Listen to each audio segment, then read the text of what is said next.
பிரபல யூடியூபரான இர்ஃபான் தனக்கு பிறக்கப் போகும் குழந்தையின் பாலினம் குறித்து அறிவித்தது கடும் சர்ச்சையை கிளப்பியுள்ளது.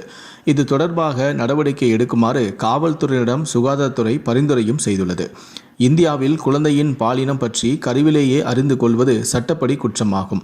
குழந்தை கருவில் இருக்கும் போதே சிலர் இந்த பாலினத்தை அறிந்து சில காரணங்களால் அந்த குழந்தையை கருவிலேயே அழித்து விடுகிறார்கள். இதனால் குழந்தையின் பாலினம் பற்றி கருவிலேயே அறிந்து கொள்வது சட்டப்படி குற்றம் என அரசும் அறிவித்துள்ளது. இந்த நிலையில்தான் இந்தியாவில் வயிற்றில் இருக்கும் குழந்தையின் பாலினத்தை தெரிந்து கொள்வதற்கு தடை விதித்ததால் இர்ஃபான் துபாய்க்கு தன்னுடைய மனைவியை அழைத்துச் சென்று பாலினம் பற்றி தெரிந்து கொண்டார். அது மட்டுமல்லாமல் அதனை தனது நண்பர்களுடன் இணைந்து கொண்டாடவும் செய்துள்ளார். இது தொடர்பான வீடியோவை தன்னுடைய சமூக பக்கத்துமான யூடியூபிலும் வெளியிட்டிருக்கிறார்.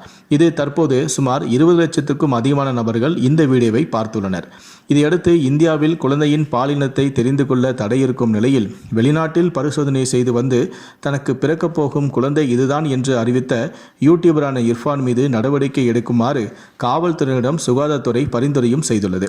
மேலும் சுகாதாரத்துறையின் சார்பாக விளக்கம் கேட்டு நோட்டீஸும் அனுப்பப்பட உள்ளது. மேலும் யூடியூபரான இர்ஃபான் மீது மருத்துவ மற்றும் மக்கள் நல்வாழ்வுத்துறை சார்பிலும் நடவடிக்கை எடுக்க திட்டமிடப்பட்டும் உள்ளது. யூடியூபரான இர்ஃபான் மீது எடுக்கப் போகும் இந்த நடவடிக்கையை பற்றிய உங்களுடைய கருத்துக்கள் என்ன அப்படிங்கிறத கீழே இருக்கக்கூடிய கமெண்ட் செக்ஷனில் மறக்காமல் சொல்லுங்கள். இது சரியா தவறா, இது கண்டிப்பாக எடுத்தே ஆகணும் அப்படின்னு நினைக்கிறீங்களா? இந்த வீடியோவில் உங்களுடைய கருத்துக்களை பதிவு பண்ணுங்கள். நன்றி, வணக்கம்.